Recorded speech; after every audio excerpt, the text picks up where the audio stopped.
एक छोटे से गांव में दो भाभियां रहती थी, रीना और मीना। रीना देवरानी थी और मीना जेठानी। दोनों का स्वभाव एक दूसरे से बिल्कुल अलग था। मीना को हमेशा लगता कि रीना खुद को ज्यादा समझदार और सबका चहेता साबित करने में लगी रहती है। दूसरी तरफ रीना को लगता कि मीना उससे हमेशा जलती है और उसे नीचा दिखाने का कोई मौका नहीं छोड़ती।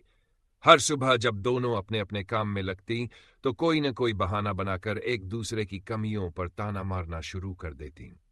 एक दिन जब रीना ने रसोई में मूंग दाल बनाई, मीना आंगन में ही खड़ी होकर बोली, अरे बहू रीना, तुम्हारी दाल तो इतनी फीकी लग रही है, जैसे तुम्हारा मूड।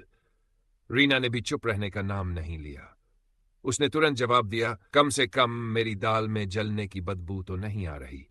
तुम्हारी बनाई सब्जियां तो हमेशा जली हुई ही लगती हैं। मीना का गुस्सा सातवें आसमान पर पहुंच गया। उसने बेलन पकड़ लिया और रीना ने भी झाड़ू संभाल लिया। बच्चों ने दोनों को रोकने की कोशिश की, पर दोनों किसी की सुनने को तैयार नहीं थीं। गली के लोग भी इकट्ठा होकर तमाशा देखने लगे। मीना ने कहा, तुम्हें घर चलाना आता ही नहीं, सब काम मुझे ही करना पड़ता है। रीना ने पलटकर कहा, हां, क्योंकि तुम्हारा काम सिर्फ दूसरों की कमियां निकालना है। असली मेहनत तो मैं ही करती हूं। आंगन में जैसे युद्ध का मैदान बन गया था। मीना ने बेलन से रीना को डराया तो रीना ने झाड़ू से पलटवार किया।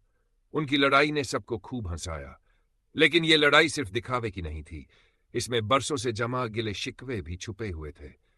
मीना को लगता था कि रीना सबका दिल जीतने की कोशिश करती है, जबकि उसे नजरअंदाज कर दिया जाता है।